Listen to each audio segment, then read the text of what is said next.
Mathematics, mysticism, and the death of God. There is a particular kind of vanity afflicting the modern intellect. The belief that the universe must, at some fundamental level, revolve around us. That its elegance is somehow an echo of our significance. That its patterns, profound and precise, must affirm our metaphysical longings. Nowhere is this conceit more exquisitely, and more disastrously, expressed than in the misappropriation of mathematics as spiritual solace by those unwilling to face reality's austere indifference. This anthropocentric bias, this persistent narcissism of consciousness, betrays a misunderstanding of the objective structure within which consciousness merely flickers. The universe, underpinned by mathematical necessity, neither requires us nor reflects us. It existed long before minds evolved to notice its forms, and will continue, indifferent, long after we vanish, unconcerned with our brief appearance, our interpretations, or our thirst for meaning. In my lifetime, I have witnessed both the luminous flowering of modern logic and the slow erosion of organized religion's metaphysical authority. I once wrote, "Religion is something left over from the infancy of our intelligence. It will fade away as we adopt reason and science as our guidelines." I underestimated, however, the resilience of delusion, particularly its protean capacity to adopt the forms of profundity. Today, I watch with uneasy fascination as theology seeks to reinvent itself. Not through incense or Latin, but through fractals and Fibonacci spirals. Attempting to recast mathematical elegance as divine intention. The old myths retreat from one collapsed frontier only to seek squatters' rights on the newly revealed terrain of mathematical truth. A growing strain of thought insists that the patterns found in nature, golden ratios in sunflowers, symmetry in snowflakes, prime number distributions in quantum models, are evidence of divine intelligence. Surely, the modern mystic murmurs, this eternal elegance cannot be accidental. The mind of God must be encoded in the integers. What breathtaking confusion! What a spectacular conflation of structural necessity with intentional authorship! The universe conforms to mathematical truth because mathematics is the very grammar of being. Not a script written by a divine author, but a system of relations that necessarily exist. That we, evolved organisms of fleeting sentience, can perceive and be awed by this grammar, speaks to our capacity to resonate with structure, not to the existence of a cosmic personality behind the veil. Let us be clear, mathematics is not the language spoken by a god. It is not contingent upon any will, divine or otherwise. There is no celestial decree behind the truth that 2 + 2 is equal to 4. Mathematical truths are necessary, eternal, and impersonal. Revelations not of intention but of invariant structure. The axioms are our chosen starting points. The theorems are logical consequences derived therefrom. And their relevance is vindicated by correspondence with a reality that flows from, and is constrained by, mathematical necessity. Consider the historical trajectory of our mathematical understanding. From early arithmetic and geometry to transfinite set theory and higher dimensional topologies. This is not a narrative of divine whispers gradually transcribed by sages. It is a story of minds grappling with the constraints and affordances of an independent logical domain. The Babylonians formalized base 60 arithmetic due to astronomical regularities. Euclidean geometry gave way to non-Euclidean possibilities when the independence of the parallel postulate was explored. Cantor revealed the strange, unavoidable infinities lurking within set theory. Gödel showed us the limits of formalism itself. Mathematics evolves through intuitive exploration and error, not revelation.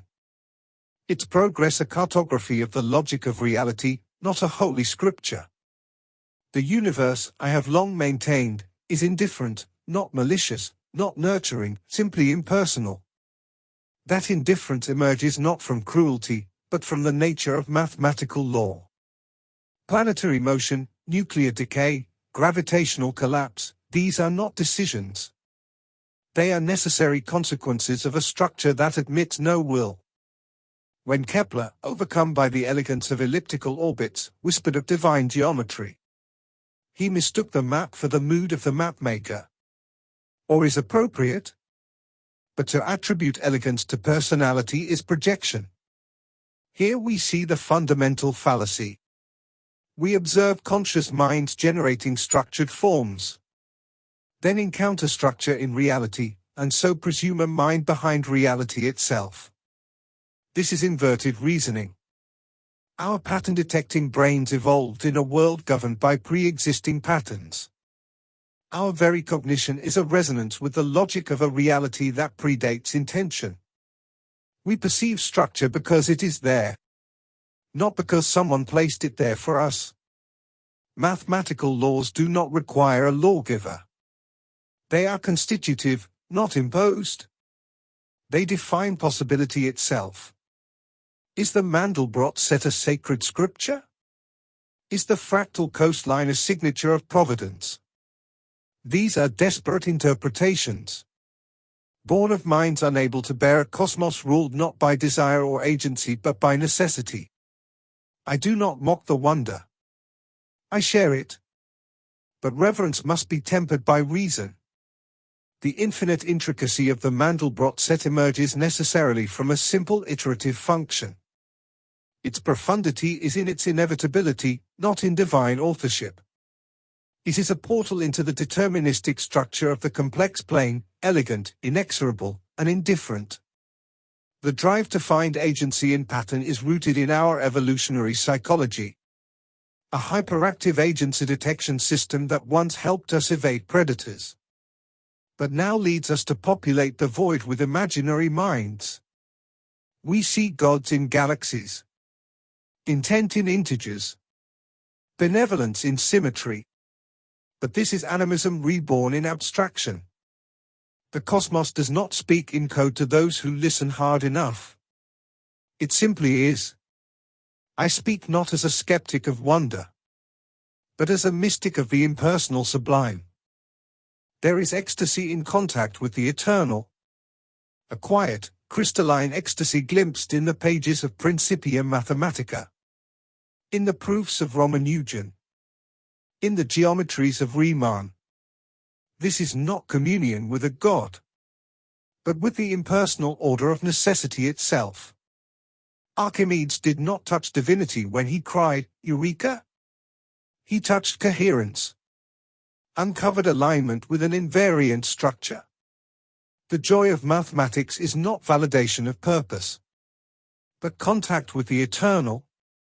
The true mysticism of mathematics demands rigor, not reverence. Discipline, not devotion. In mathematics, we bow to consistency and necessity. Our prophets are logicians. Our saints are geometers. Gödel, in revealing the incompleteness of formal systems, did not open a path to God, he mapped the edges of our epistemic reach. His work is not a holy wound but a cautionary boundary.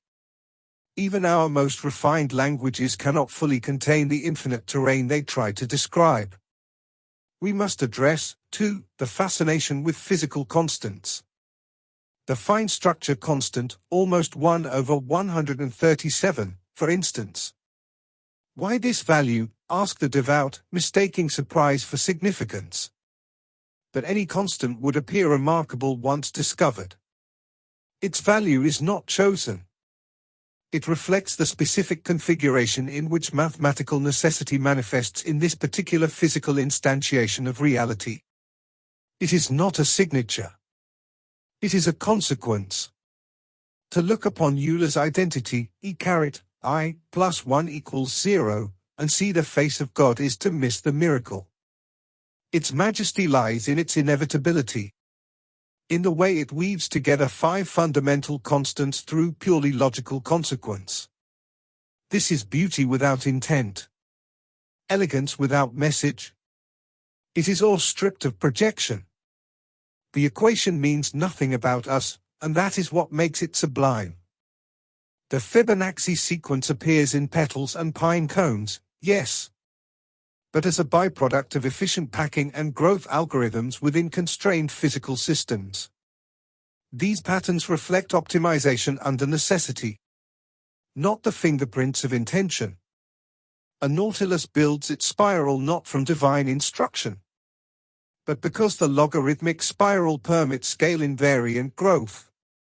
The mathematics is not a message. It is a method. Mathematics is a balm for this kind of spiritual insecurity. It is a lens for clarity. Where religion seeks reassurance, mathematics seeks truth. One begins with answers, the other with questions. The theological mathematician is caught in a dilemma, yearning to bask in the impersonal majesty of logical truth, while avoiding the emotional comforts of theistic belief. It is an aesthetic appropriation of intellectual rigor, preserving mystery while enabling understanding.